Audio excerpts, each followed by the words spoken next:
whose responsibility is it to help the poor and underprivileged? Is it the government's responsibility, or perhaps is it society's responsibility? Ladies and gentlemen, as we gather here today, academics around the world are discussing about this same topic. Is it the government which is supposed to play a bigger role in fighting poverty, or is it perhaps the society? Where does the solution lie? I'm quite sure these academics, usually as usual, won't be able to reach a consensus, because this matter is just so complicated. This matter involves so much ideology. We are never going to reach a consensus. But I know for a fact that if we are going to move forward, we've got to realize that society has a very important role in fighting urban poverty as well. Just May this year, I had a chance to visit Red Hill Close, one of the more socially deprived areas in Singapore, where the concentration of the number of poor people is far much higher than any other estate. And the purpose of that visit was to go down to the ground, get a bit of experience of grassroots work, and help out the poor households there. And I must say, as a middle-class Singaporean who has led more or less a very perfect life, I had very little understanding of the poor. I did not know what I was getting myself into, and I was really unsure of what's going to happen. Because think of it this way, is it really our responsibility to help them, like governments and other community organizations to help them, right? So why do we need to put ourselves on the line to help them? And in the 2 hours I was going to spend with them, with the $2 I had left after lunch, that's just way too little I can do. How much change am I going to bring to their lives? How much of a positive difference can I make? And I must say, I started the day helping out the families with all these doubts. But the people I met there in Red Hill Close gave a closure to all the doubts I had. Before I continue, I want to play you a video footage of the Red Hill Close area itself, the people living there, and the lives they lead. So let's take a look at the video.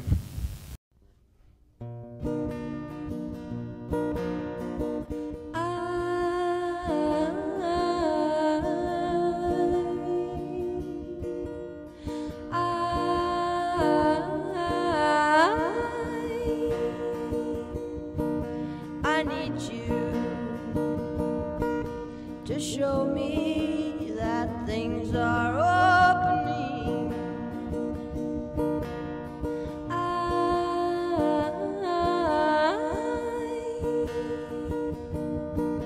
I need you to show me that things are happening.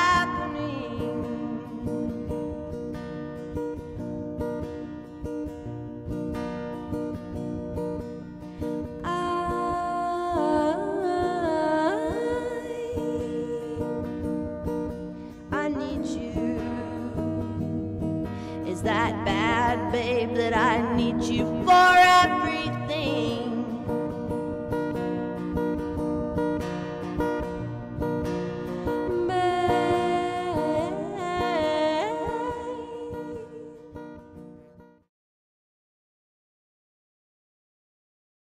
People I met there in Red Hill Close were the people I had never seen before in my entire life.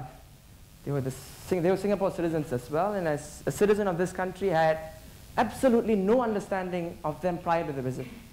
And I must say, the people there at Red Hill Close were a completely unique, diverse bunch of people.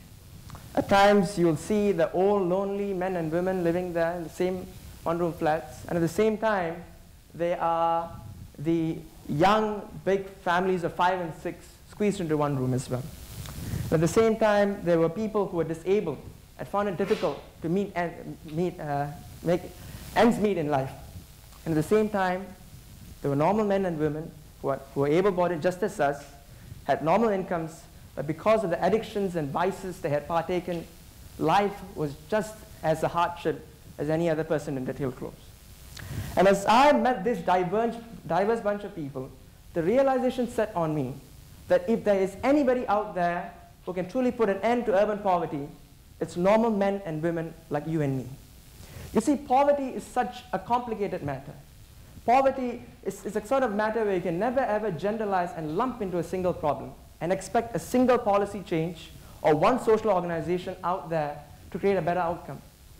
Even if you were to pick 2 neighbors who live in the same flat, who live in the same floor, who share the same lift, who have very similar incomes, all of them, each and every one of them has a completely different story to tell. Each of them requires customized solution to get them out of the poverty cycle as well. And when I myself saw how lives can be changed through the few hours of sacrifice that we do, I became convinced that for so long, as citizens, we had a responsibility to help the poor, but for so long, we have ignored it. One of the families I met during the visit was the Nawaz family. The Nawaz family looked like a typical family from the outside. 2 parents, 2 school-going children. Everything seemed fine. But the suffering that they were going through was far from ordinary. Mr. Nawaz was a heart patient, and he couldn't find a job because of his health condition. Mrs. Nawaz couldn't find a job either because she did not have enough education to get a decent job with a decent wage. The 2 children were going to school, but they were lagging behind because they did not have the same access to tuition and enrichment classes which the rest of their friends had.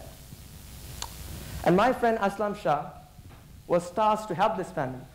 And just after a few hours of interaction, he discovered that Mrs. Nawaz was very, very capable of making pastries.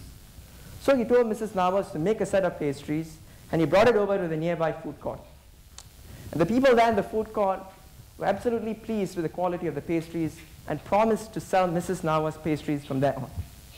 Mrs. Nawaz was absolutely delighted because now she had an additional stream of income, extra money to pay for the children's tuition, extra money to pay for Mr. Nawaz's health condition. They can buy better drugs using the extra money for her to explore her own hobbies. Ladies and gentlemen, what I wish to highlight through this story is the fact that normal men and women, just like you and me, can make a profound impact on the lives of the poor around the world. You see, in our modern society, we have been taught to respond to 2 R's: reward and recognition.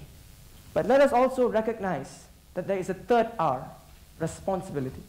The responsibility to make the lives of others better as well.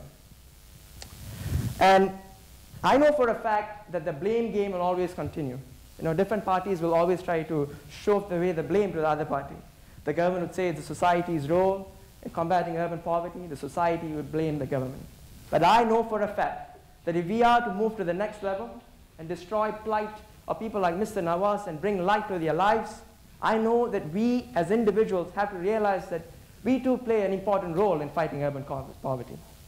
So I ask you all, let us wake up from our ignorance, walk in the path of service, and create a brighter future for all. Thank you. Thank you very much, Palani.